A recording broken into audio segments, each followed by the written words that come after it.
Hi there. My name is Ashley, and I work on the communications team here at Children's Wisconsin. 1 year ago, a group of experts from Children's Wisconsin gathered to discuss recommendations and tips for back to school. At that time, we didn't know if kids would be going to school in person, virtually, or a hybrid of both. We also didn't yet have a vaccine. While a lot has changed in the last year, some things haven't.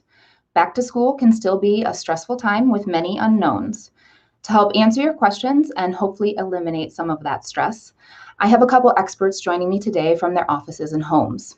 With me are Dr. Smriti Kari, President of Primary Care at Children's Wisconsin, and Dr. Kristen Bensick, a Children's Wisconsin pediatrician from Bayshore Pediatrics.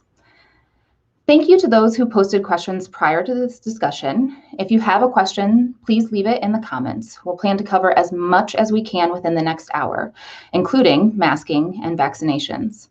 Before we jump in, I want to note that this conversation will be based on the information available to us as of today, August 9th.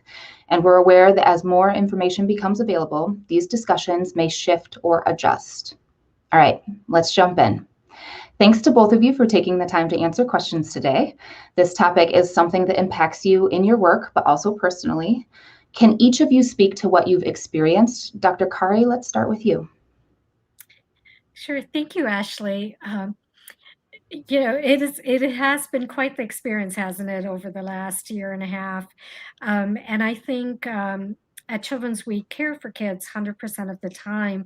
And so we've really spent a lot of time thinking about how we can help advise our communities, our parents and kids and schools and caregivers on how to keep kids safe. And no doubt this has not been easy on families and kids, just sort of the early onset of the COVID pandemic, the distancing that we had to do from each other, the schools closing down, all of that was difficult. And just as we thought we were sort of emerging from this to some level of normalcy and starting to plan back to school, here we are again with the Delta variant and the cases rising in our community.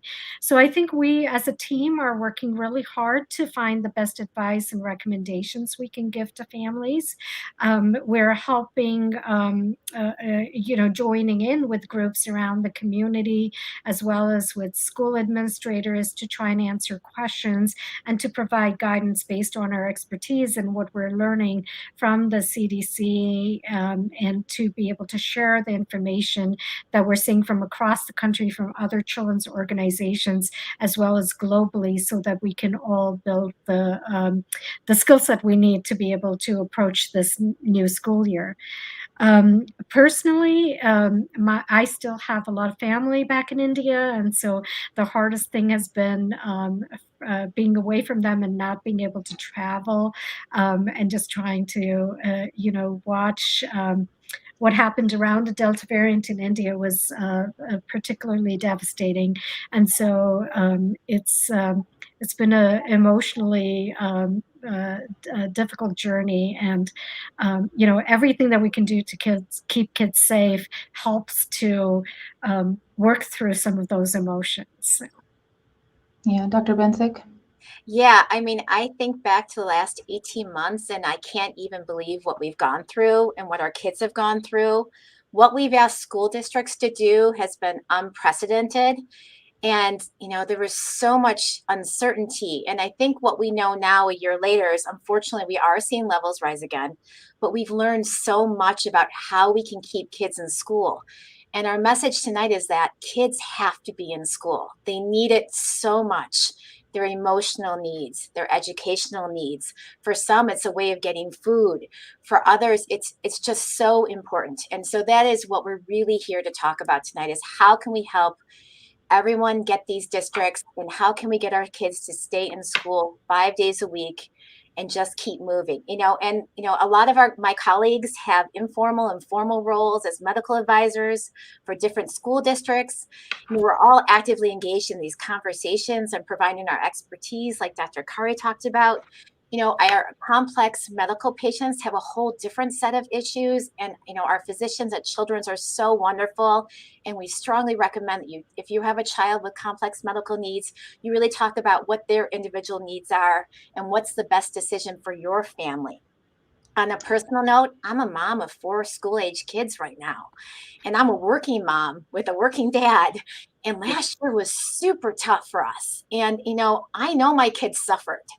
And I think as a mom, it's so hard to see. And I also am a member of a school board, a public school board. And what we went through was equally as devastating and emotionally draining. The schools care and they really want to do the best. And I think we just have to keep supporting each other and really figuring out how can we do this to keep our kids in school. Yeah, I think one thing that hasn't changed since last year is that this is going to be an individual decision and different individual factors, whether that's the different school district or the county that you live in, or even each family based on what the child's needs are.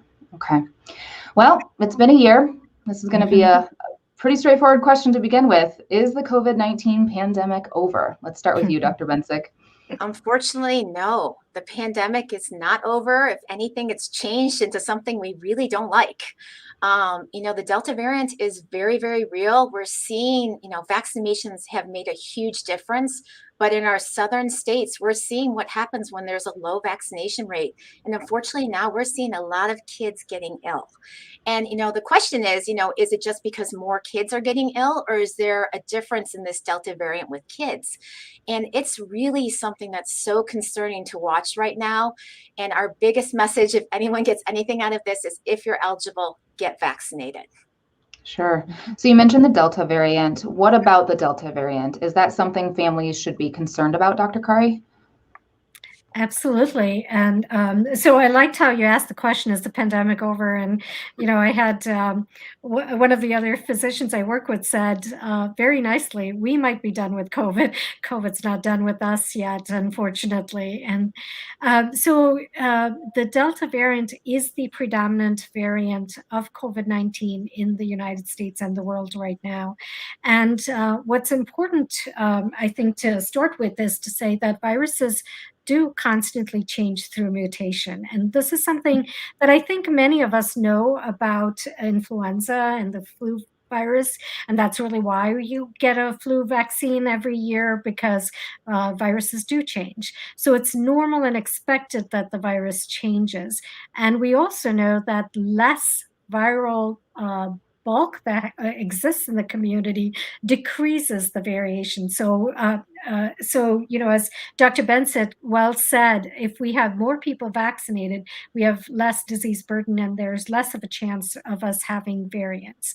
So of all the variants that we've had, the Delta is more concerning because it's considered to be more transmissible than the primary COVID-19 virus that we started with. And we've also seen more hospitalizations from the Delta variant, as well as there's some knowledge considering how much of the virus actually lives in the nasal passages with Delta variants. So the more virus you have in the nasal passages, more likelihood of transmission. And so those are all things about the Delta variant that we worry about. The good news is the vaccines do seem to be effective against the Delta variant. And so while we've had this surge of new cases, as Dr. Bensick said, particularly in our southern states, we also know that 90% of these cases are of people who are not vaccinated. And I think for us in pediatrics, the most important thing to remember is that children under 12 years of age are not eligible for the vaccine yet. So that is the bulk of our kids really do not have the opportunity to be vaccinated and, cannot be protected against the Delta variant. So it's important for us to, as we move forward with this, and we hope to get our kids back to school and to normalcy around that, we have to have a layered approach. So vaccine, if you're eligible, is the most important thing. But there are all the other things that the schools did so well last year to keep kids safe. Masking, social distance, watching your social distance, limiting how close you are to other kids, washing your hands, working while well. That is so, so important. Don't go to school if you're not well. Those are going to be really important things. And all of those layers together will keep our kids safe and in school next year. With all these things in mind, Dr. Bensick, should students be going back to school in person? Absolutely. We need to do everything we can to get every child back in school. The only exception, I think, to that would be those kids we talked about who have compromised immune systems, those kids with complex medical disease, and that needs to be an individual decision with the family and their physician to decide if it's safe for them. The American Academy of Pediatrics strongly recommends in-person learning. And once again, we're talking about if your child's 12 and up, really get them vaccinated. That is the best thing you can do to keep your child in school and keep them safe. And like Dr. Curry was saying, our kids under 12 have a 0% vaccination rate. And so that's really important to remember when we're talking about this highly transmissible Delta variant. But we know how to do it. We know how to keep kids safe. And so it's really just following that layered approach we talked about. I think, there were some kids who actually did pretty well with virtual learning and some who really liked it. But unfortunately, that was only a minority. The majority of kids, as we mentioned, had an increase in mental illness, social isolation, a loss of academics. For some kids who get their lunches and their breakfast at school, there was, hunger issues. There's a disparity in racial inequity and social economic. And it was just overwhelming what happened to kids when we isolated them. And we did it in the most well-meaning manner to keep everyone safe. But now we know we have to get our kids back. Sure. Dr. Kari, what about masks? Should kids be wearing masks at school? So, this has obviously become a bit of a controversial issue. But I would say that, if you think about in the healthcare setting, we are very much requiring all children's locations, all the providers, staff, and visitors to wear masks. So we do know that there is a benefit in terms of decreasing the spread of infection with masks. It's important. We know that it protects us as medical professionals when we wear the mask and we're working with children who might have infectious disease. But we also know that masks protect others from us as well. And so if we should have an infectious disease, it's one of the ways to protect everybody around us. And there's been concerns around whether masks are impairing our children in their social development. So there's been a lot of studies done in the younger children where they're not able to follow facial expressions and smiles and things like that. That's sort of where children learn about social development. And so there's been concerns around that.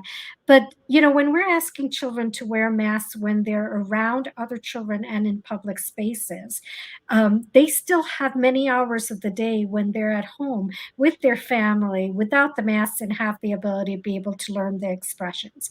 And so the risks are fairly minimal in terms of impairing their development and social growth. Kids have been wonderful about just sort of rolling with it and being, really being great about putting the masks on. I think adults have had a harder time with it than the children have.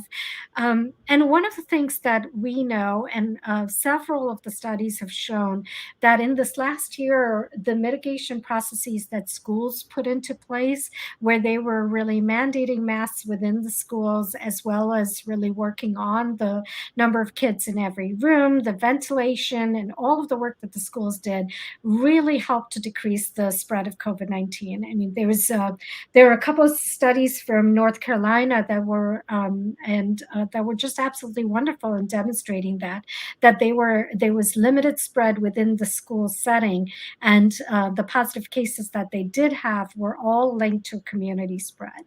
So I think our children, who really kind of went with the flow of all these different things that they had to do, and our schools did something remarkable for public health of the community and tried to keep everybody safe. And so, to me, as our numbers are increasing in the community, we're sort of back at that place of, if it's very, very important to have children in school, as Dr. Bensick well put it, then it's also important of us to try and find a way to keep them safe. Yeah, Dr. Bensick, what do you think about masking in schools?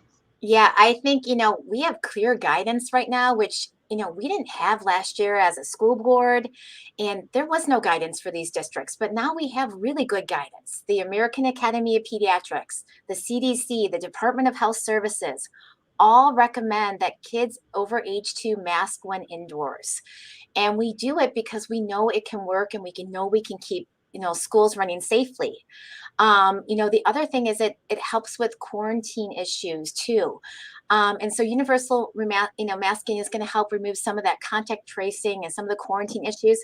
We're actually going to speak a little bit later in the talk about the new CDC changes regarding masking and kids in school. So I'm going to leave that right now. But I think, it's really important that we say, what can we do to get kids in school now? As in the Milwaukee area, we're starting to see that uptick in community spread. The CDC also talks about what's your community spread and how does that relate to kids. And I know what we saw is when the community spread is high, we saw COVID come in from outside into the school. It wasn't the school spreading it to the community. It was the community bringing it into the school. And so when we have a high community spread, we have to bump up those other layers that Dr. Curry talked about. So ventilation has been shown to be huge, and districts have really been able to focus on that. But the proper use of masking, simple things like washing your hands, and most importantly, staying home if you're sick. And we're a society that, gets told a lot, go to work, go to school, go play sports if you're sick. And with COVID-19, you just can't do that. And finally, I think what we've really learned as physicians and parents is that COVID-19 is constantly changing. And so we have to be able to change quickly with it. And so these school districts have to be nimble, they have to be quick, and you really have to adjust your plan accordingly. So hopefully if levels start coming down, then some of these districts might be able to have more discussions on what to do, especially if they have a high vaccination rate in like the older children. But right now the data is really clear, and that we really do recommend masking. Yeah, and throughout this, we are taking questions within the comments, and we plan on getting to as many of those as we can at the end of the conversation. But I want to jump in with one, because we're getting at quite a bit at the moment and talking about masking, is if a school district is not requiring masking, what protections can a family have for their child if they want them to be masked? Should they send them to school masked? Is that really going to protect them if other members of the school are not masked? What are your thoughts on that, Dr. Kari? Yeah, and I'd love to hear Dr. Bensick's thoughts on this too. But, at the end of the day, you want to do everything that you can to keep your child safe. And, if you mask your child, that is great. If all the children are masked, obviously there's less opportunity for transmission, but it's still one of the layers that you can do to keep your child safe. So ideally, we have something that's a standard for the school, but even if it isn't, there are ways to keep your child safer. Okay. Yeah, I would agree with that. I tell my patients, regardless of what your district decides, if your child's not vaccinated, I would recommend they wear a mask to school. And I know that's really challenging for kids if there's other kids not wearing it, but I really think it is the safest thing you can do to protect your child.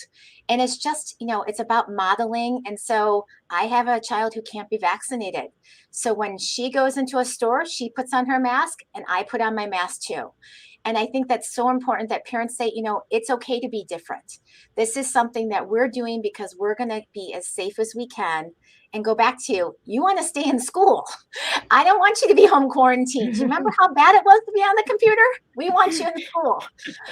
So I think there's ways parents can do it, but I'm not going to lie. This is hard. If you have other kids who aren't doing it, it's very challenging. And it's really, how you broach it with your child and explain to them. Kids do really well when they understand the why of why they're doing something. And so I think it goes back to, how do you talk to your child and how do you model behavior for your child? Okay. Now, many people, when it comes to masking, have referenced a study that was noted in the Journal of the American Medical Association, or JAMA. Dr. Kari, can you briefly explain what happened there? Sure, absolutely. I think probably the first thing I'm going to say is that it's important to note that the JAMA retracted that article because of scientific issues with the study. So once it was published, there were numerous scientific doubts that were raised by many other scientists, and the study authors were given the opportunity to address those issues, but they were not able to do so. And so that study was eventually retracted. But essentially, what it was a research letter that talked about studying the carbon dioxide content in the inhaled air with or without face masks with healthy children. And I think the research was about trying to decide whether it was detrimental or whether there were real issues around the carbon dioxide increasing and impacting children. That's what they were trying to study. And the fundamental issues around it was um, they were measuring the gas levels with equipment that was not meant for that. And so there was doubt about the accuracy of the equipment, and they did not follow that up with blood levels, which they had said they would do around oxygenation. So they made determinations with what seemed like not enough data to be able to make that determination. So it was unfortunate. I think, one of the things we've learned in these last 18 months is it is a new illness. And so we're all learning. And unfortunately, sometimes information there are so many different kinds of information that you receive that it's hard to trust and build credibility in the information. And so this is one of the studies that I feel was unfortunate because of its timing, and did create more angst for families. Okay, thanks for clearing that up.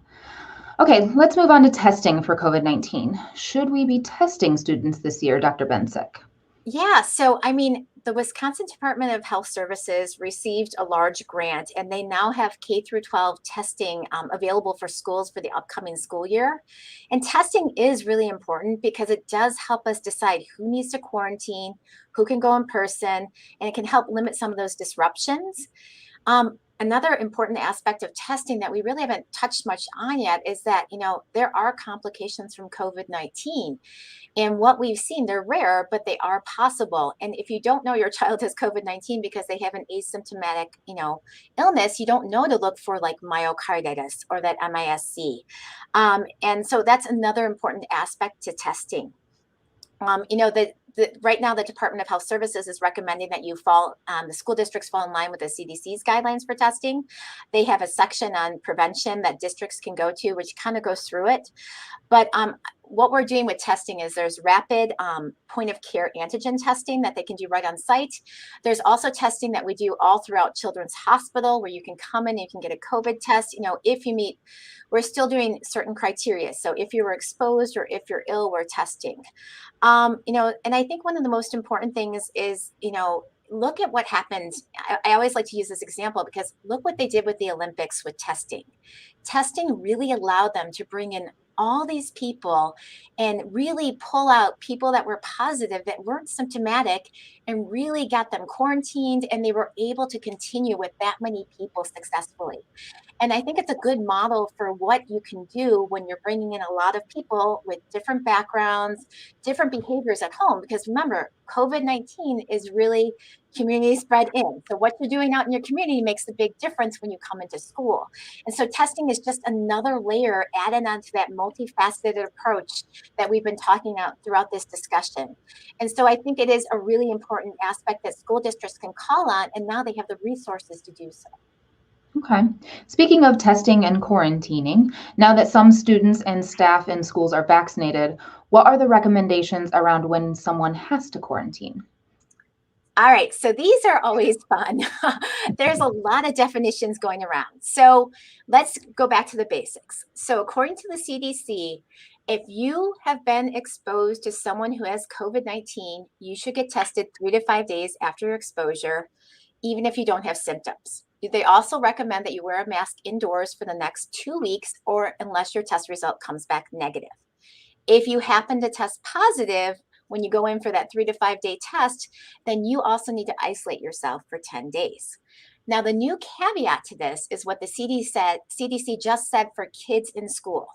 So in the K through 12 indoor classroom setting, if you have children who are within 3 to 6 feet of each other and they're both wearing masks properly, and the school district has the other measures in place, so increased ventilation, hand washing, all those things we've talked about.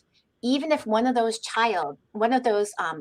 kids tests positive for COVID-19, the other child does not have to quarantine. And that is huge for keeping kids in school. It is a game changer because now we know if schools go back with masks, really you shouldn't have to quarantine unless your kid is positive for COVID-19. And that, like I said, is a complete game changer for keeping kids in school. So that is a really strong argument on why you want to wear masking too, in addition to all the benefits we know masking has. It's important to note though, so teachers don't get excited. This doesn't apply to adults. This only applies to kids. So I kind of want to go back and talk about these. We throw these phrases around a lot. What does exposure mean? So exposure means if you're within close contact, and close contact is defined as within 6 feet for a total number of minutes of 15 minutes over a 24-hour period with someone who has COVID-19.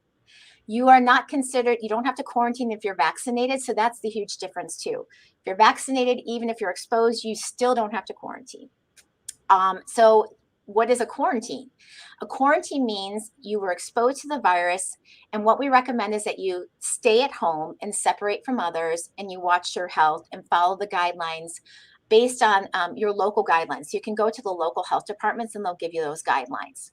Now, what does it mean to isolate? Isolate means you have COVID-19 and you really need to stay away from everyone, and that includes family members because you're really trying to prevent the spread within your own household. Obviously, if it's a little kid, it's nearly impossible to isolate a child, and we know that. And so hopefully the parents are vaccinated because that gives them that layer of protection when they're taking care of their child.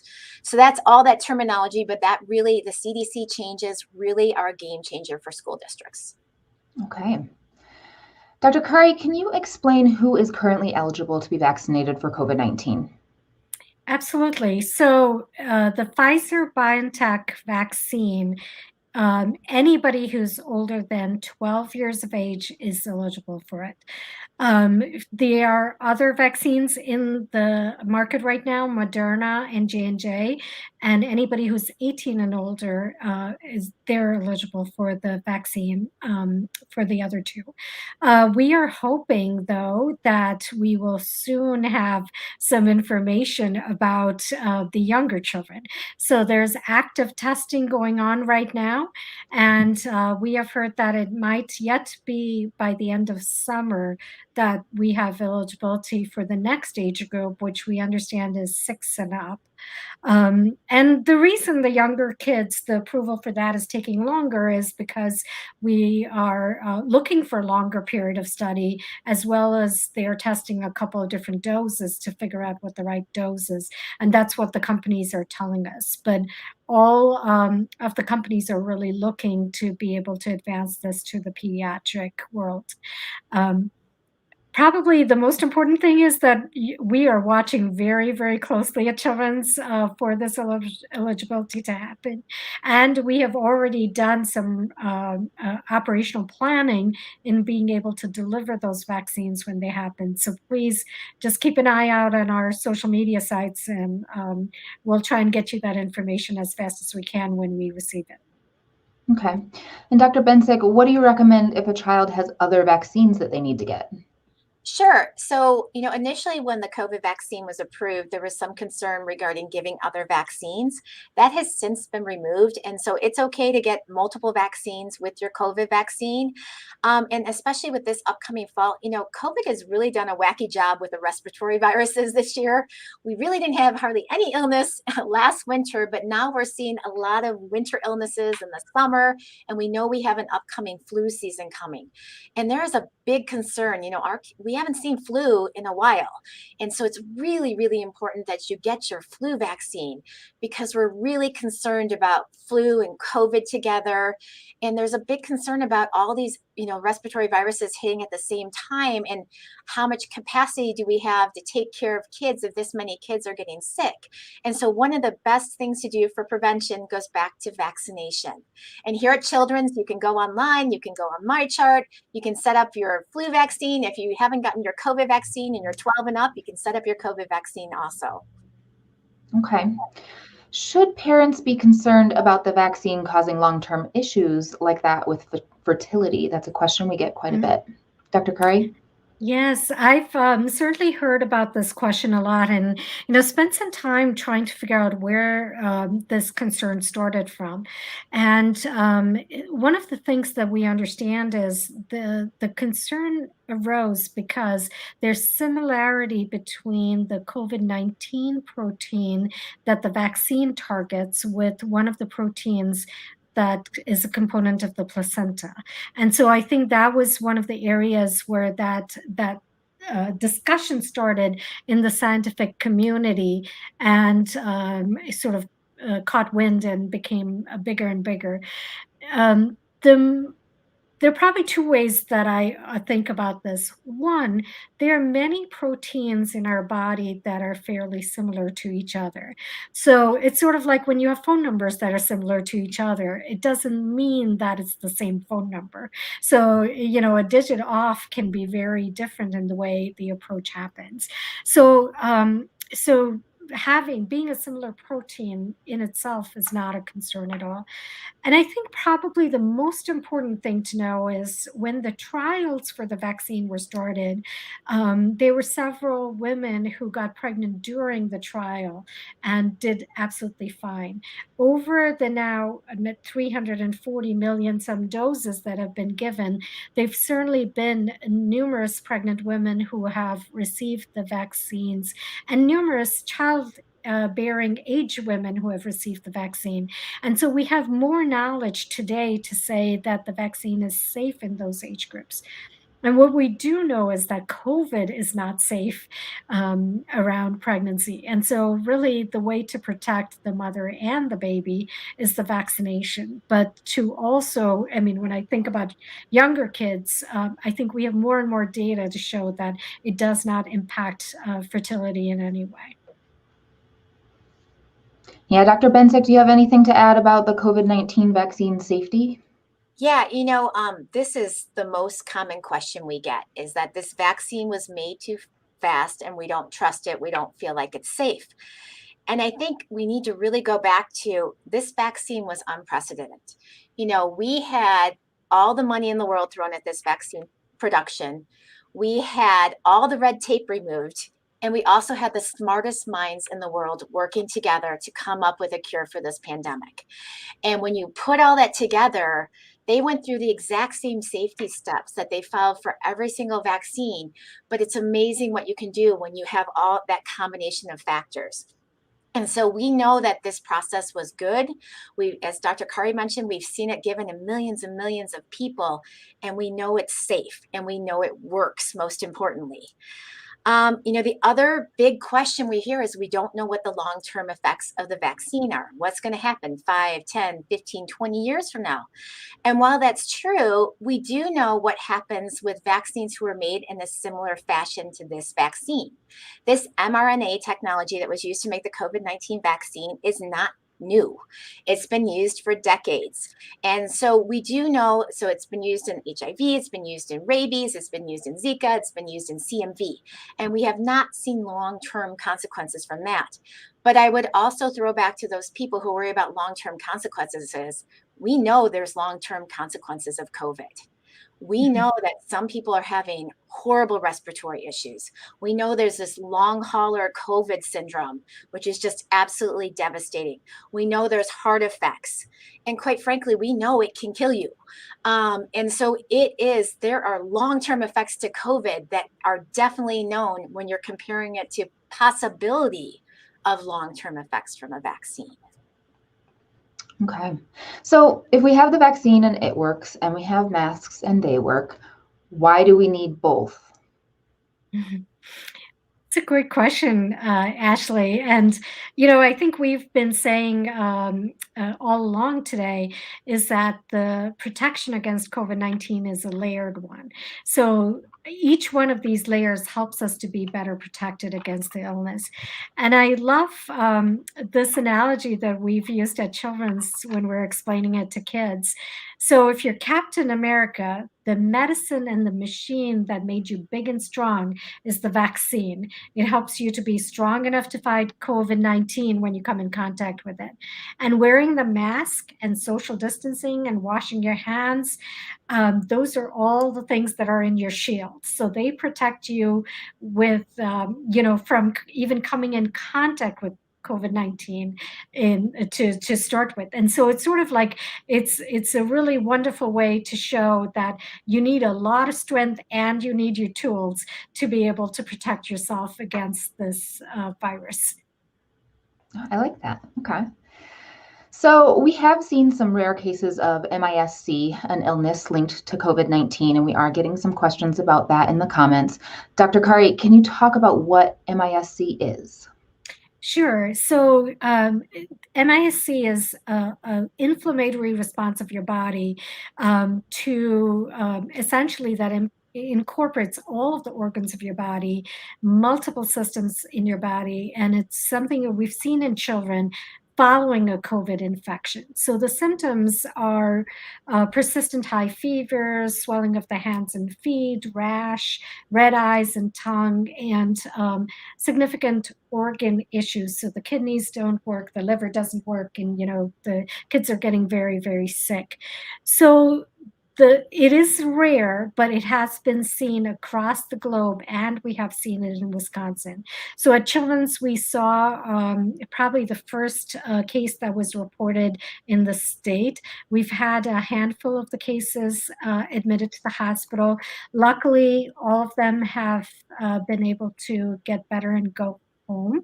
But this is also an area where we know, as Dr. Bensick said, there are some long-term consequences of COVID infection. And this is one of the group of kids that we'll be watching very, very closely to sort of see what impact they have, the illness has on them. Okay. And I know we have a blog all about MIS-C or MIS-C, I think some people call it. That blog is available at childrenswi.org/newshub. Okay. Dr. Kari, is MIS-C the same thing as myocarditis? No, it is not. So myocarditis is essentially an inflammation of the heart. And so MIS-C actually has inflammation of several organs, and myocarditis is really the inflammation of the heart. So what we know, and the reason we've been talking about myocarditis is there was some concern that there were cases of myocarditis following vaccination, especially in teenagers from 16 to 18 years of age. It has happened. It has happened rarely. And what we understand is the percent of this happening is actually 0.0006%. So it is a fairly rare circumstance. We know that most of the children have gotten better quickly, but it is one of the things that we want to watch very closely. I mean, that's a serious side effect. And so we want to watch that closely. So while that is important, it's also very important to know that myocarditis can be a consequence of the COVID-19 disease itself as well. And with COVID-19 disease, the incidence of myocarditis is significantly higher than what is related to the vaccine. So it is one of those things where we recognize that everything has a risk and benefit. We strongly believe that the benefit of the vaccine, even with this rare complication, is significantly more than the risk of actually getting COVID-19 or getting myocarditis from COVID-19. Okay. With a larger community lens in mind, what about teachers or school faculty? How did they factor into the decision to go back to school, Dr. Bensick? Sure. I mean, last year, it was all about the teachers. We were so worried about what COVID would do to teachers. And that was a huge decision point in schools not going back into in-person school. Teachers have now had the opportunity to get vaccinated, and we encourage all of them to do so. And so that really helps take some of that fear out of there. But like we talked about, multi-layered protection, by having teachers themselves wear a mask, by having kids wear a mask, it's that extra layer of protecting. And remember, our 12 and under can't be protected.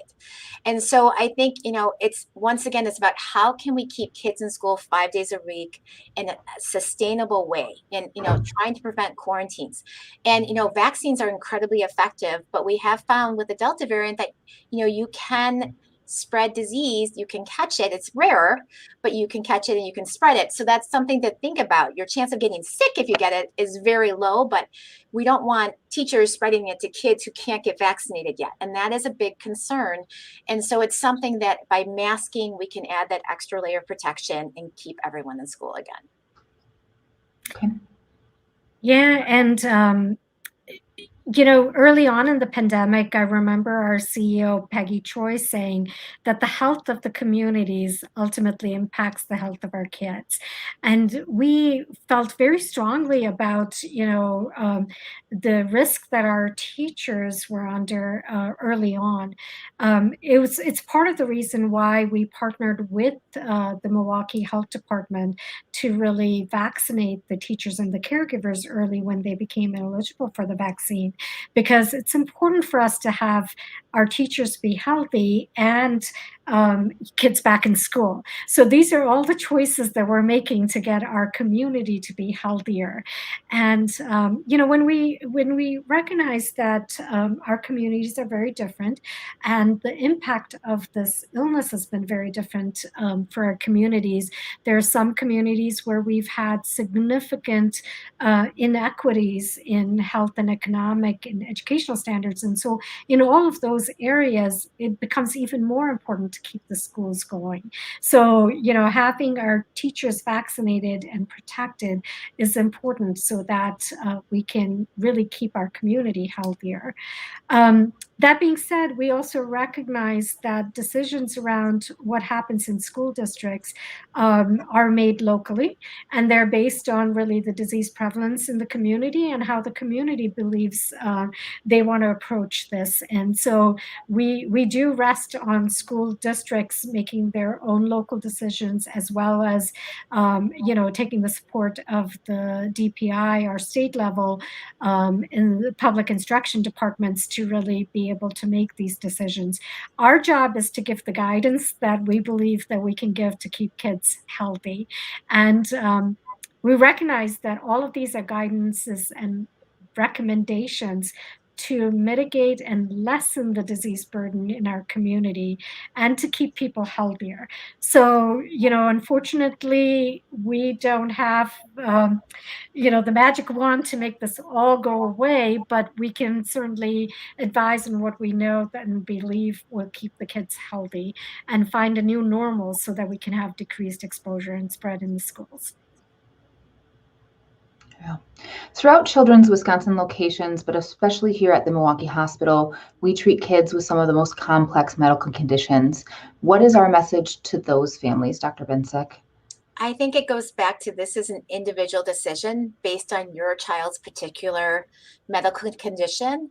And you have to have a partnership with your physician. And so we strongly recommend you talk with your pediatrician, you talk with your specialist, and you really weigh the pros and cons of what is best for your family. Because we know in-person is good, but if your child has a condition that puts them at risk, that's not good for that child. And I think we can take this even broader from our complex medical kids and talk about, what's in our home, who's around us in our home, who might have that immunocompromised extended family member that lives with you, and what's your family situation like? And so all these decisions, just like we talked about, the decisions are made at the district level, they have to be made at the family level. What's best for your family, and what can you feel reassured about sending your child into?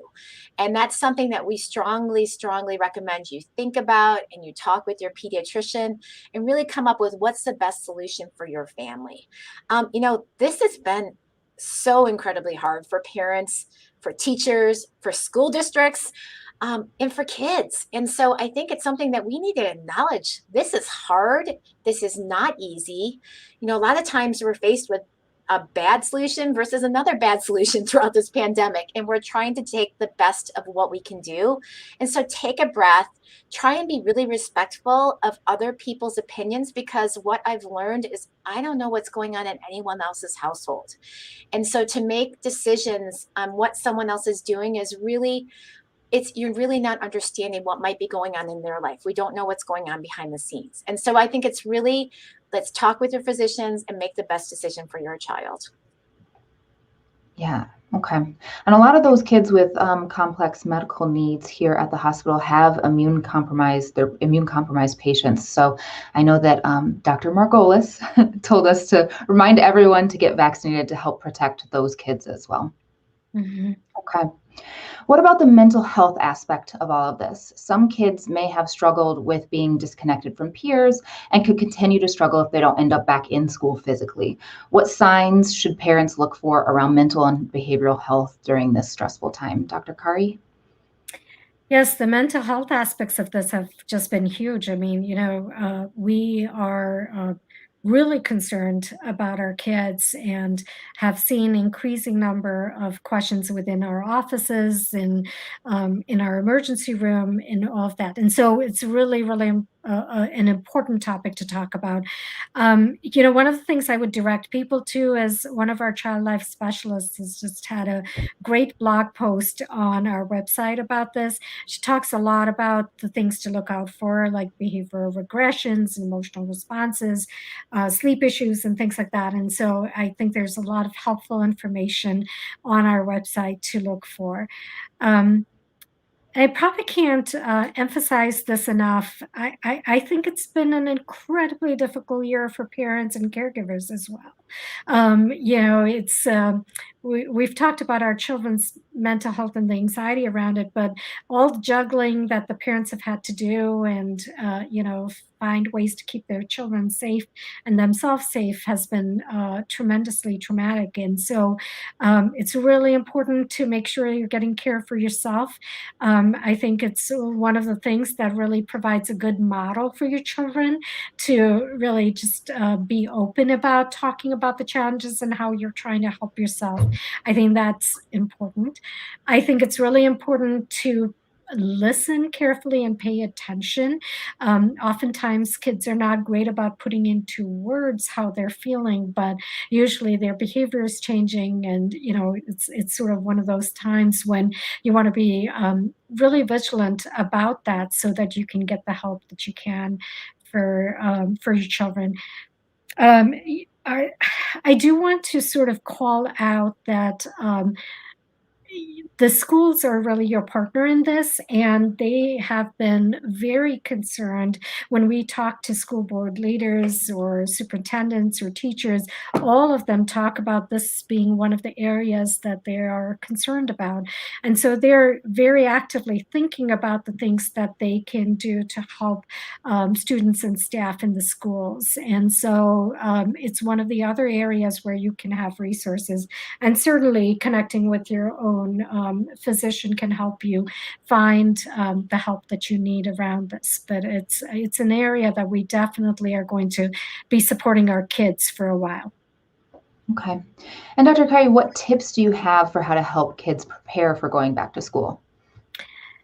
Yeah, and I think this is a great time to really start to listen to them and talk to them, and find out what kids are excited about and what are they worried about, and so that we can start to address those issues even before school starts. I think being an example, really working on demonstrating to the children how you are making that transition back to work, because I know a lot of parents are doing that right now, or how you are finding the balance between being outside and worrying about COVID, having open conversations around that. All of those things are great ideas to do as you bring your kids back to school. And certainly, if you haven't been using masks, now's a great time to really encourage the kids to wear them so that they can be ready for that when they come to school.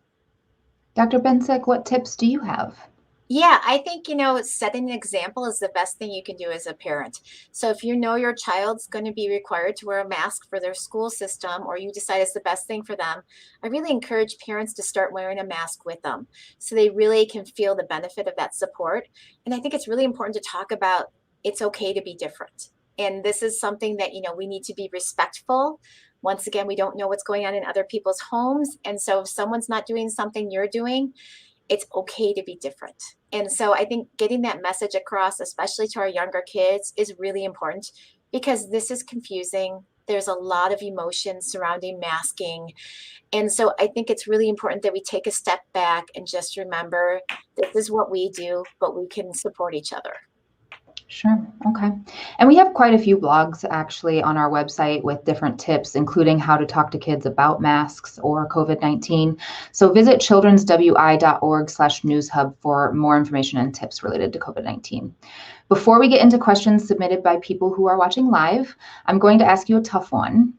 Bottom line, do you feel comfortable sending kids back to school this year? Let's start with Dr. Bensick. 100%. I have zero qualms about sending kids back to school in case you haven't figured it out. No, we can do this and we can do it safely, and we absolutely have to do it. Our kids need this, and this is something we've learned throughout this year. And so I think if you have concerns, talk with your school district about what precautions they're doing. I think most districts have a complete site on all their precautions they're using. Talk with your pediatrician. But as much as you can, unless your child has one of those, unique conditions that we've talked about, I strongly, strongly encourage kids to go back to school in person. All right, Yeah. Dr. Curry? Yes, and I absolutely agree. And I think this is, again, one of those moments to say our schools in the southeastern Wisconsin community have worked really hard to create safe spaces. And I think if we all as a community remember that the approach to COVID-19 is a layered approach and that we all have to play our part to keep our kids safe, we can keep them in school and keep them in a new normalcy. It'll look a little different than it was before COVID-19, but they still have the opportunity to be around other children and learn adequately. And, we can meet their needs. So I think as a community, we owe it to our kids to do right by them and create a safe circumstance for them to be able to go back to school. Okay. We're now going to jump into questions provided by the audience. A quick reminder that we will be trying to answer as many questions as possible now with the few minutes we have left, but we will continue to answer questions in the comments after the conversation, as this will live on our Facebook and YouTube pages. Let's start with a couple questions that were asked in response to this event over the last couple days. Dr. Bensick, what should parents watch for that would warrant an urgent care or emergency room visit if their child becomes ill with COVID-19? Sure. So I think the most important is breathing.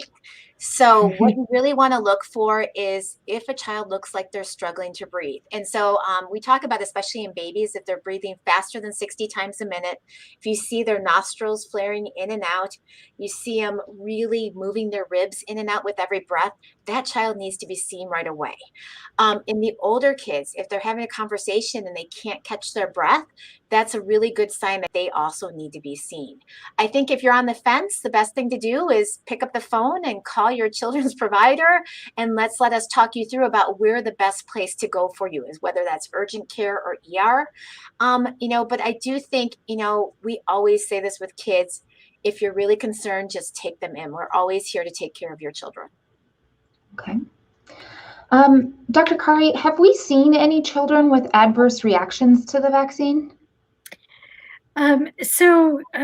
The most common adverse reaction to the vaccine is actually soreness of the site, some achiness, just feeling sort of out of sorts for about a day or so. And we've certainly seen that. That is, something that we do see with the vaccine. We've had very few children in the global aspect of all the kids that we've given the vaccine to who've had allergic reactions to that. And it's been things that we've been able to manage within the clinic setting. And we have not seen anything that's required more than that. So there have been a few allergic reactions. And so the profile for kids has been fairly similar to what we saw for the adults. The biggest challenge about vaccinating anybody really is the needle phobia and some of the concerns that we do occasionally see some people getting a little dizzy because of, sort of the needle phobia and the pain from the vaccination itself. And we've certainly seen some of that, but that has not been out of the ordinary for vaccination. Okay. And I will say at Children's, they know very well how to take care of kids who are scared of needles. That's something I think we deal with probably every day. Okay. Of the 3 vaccines available for emergency use currently, how are they different from one another? Dr. Kari, do you want to take this one? Sure. So the Pfizer and Moderna vaccines are built on a technology called mRNA technology. So they are fairly similar in the way they're built and the way they work. And today we know that they're actually very effective as well. So, we've got certainly upwards in the 90s of effectiveness with those vaccines. Pfizer and Moderna are both 2-dose series. Pfizer is given 3 weeks apart. Moderna is given 4 weeks apart. Johnson & Johnson vaccine is built on a different process and uses some adenovirus background to be able to build the vaccine. So it's made a little bit differently. It is not recommended for kids less than 18 years of age at this point in time. And it is a 1-dose vaccine, at least at this point. And so one of the things we've learned with COVID is for all of these vaccines, it's really what we know today. And so everybody who's got the vaccine through the trial is still being studied to see if they need another dose or not. That is still being studied. We do not have any recommendations for booster doses yet, but we certainly are watching that closely to see if that's going to happen in the future. Okay. Now, do either of you have recommendations for face masks, tips for getting kids to wear them, maybe a favorite brand, anything like that? I think the most important thing is you want to get something they like. So if you have a younger kid, that's definitely get something with some cool pictures on it.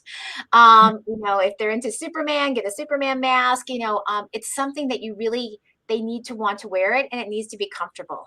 And so, it's interesting for kids, 4 different masks they like. And so, my youngest one found that she really liked the medical grade masks that were disposable because they're lighter and she can mold them around her nose and she can get rid of them when they get gross.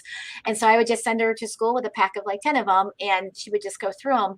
The older kids, some of them like this certain cloth mask, but most importantly, you want to make sure it fits well around your nose. It's not sagging down. It's not dropping down below the nose. You need to cover your nose and your mouth.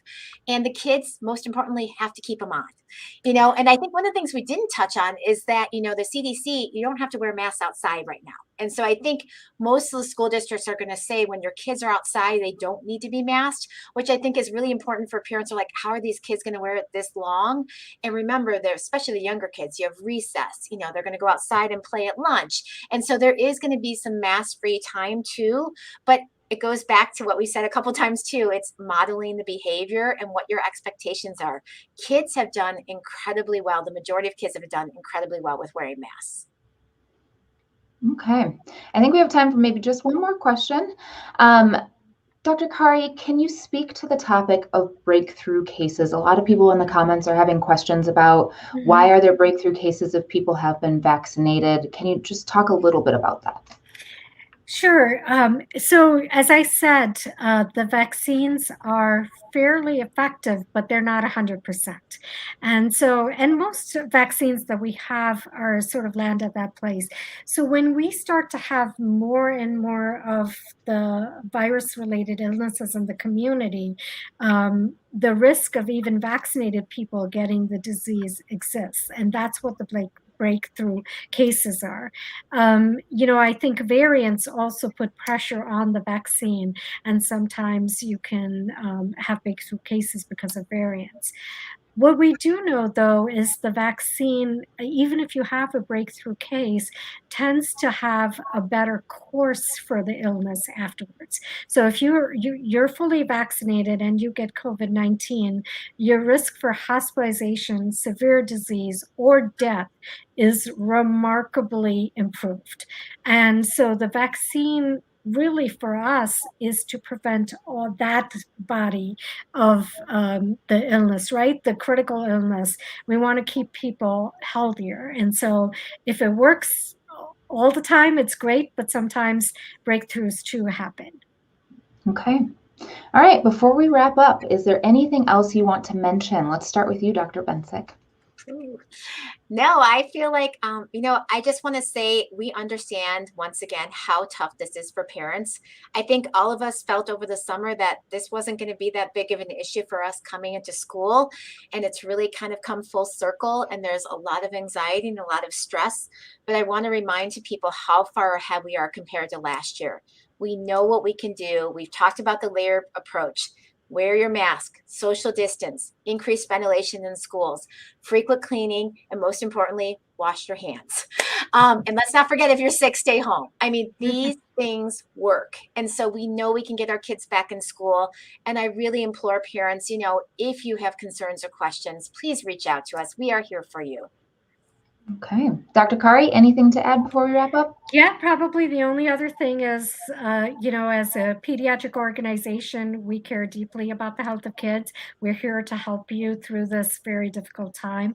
And I would suggest that your school districts are also very, very thoughtful about how to keep your kids safe and learning. And it's all of us together that's going to keep our community healthy and our kids healthy. So be kind, partner with each other, and let's all find our way out of this pandemic. All right. All right, that's all the time we have for questions tonight. However, we will continue the conversation and answer as many questions as possible in the comments, so keep that conversation going. We will also be posting some helpful links within the comments, including a return to school roadmap from the U.S. Department of Education and guidelines from the Wisconsin Department of Health Services, so reference those links as well. Thanks to both Dr. Kari and Dr. Bensick for taking the time to answer questions today. You both have been very gracious throughout the last year with your time, going above and beyond to help answer questions from families. We very much appreciate you. We know this is tough for families, and we're here to support you. At Children's, we're taking steps to keep our patients and staff healthy so our teams can continue to provide the best care. We will be here to help care for your child, and that will never change. Please do not hesitate to call your doctor's office, use MyChart messaging, or our online urgent care. If you have any questions about Children's Wisconsin or COVID-19, please visit childrenswi.org. There you can find all kinds of resources. Thanks again for watching.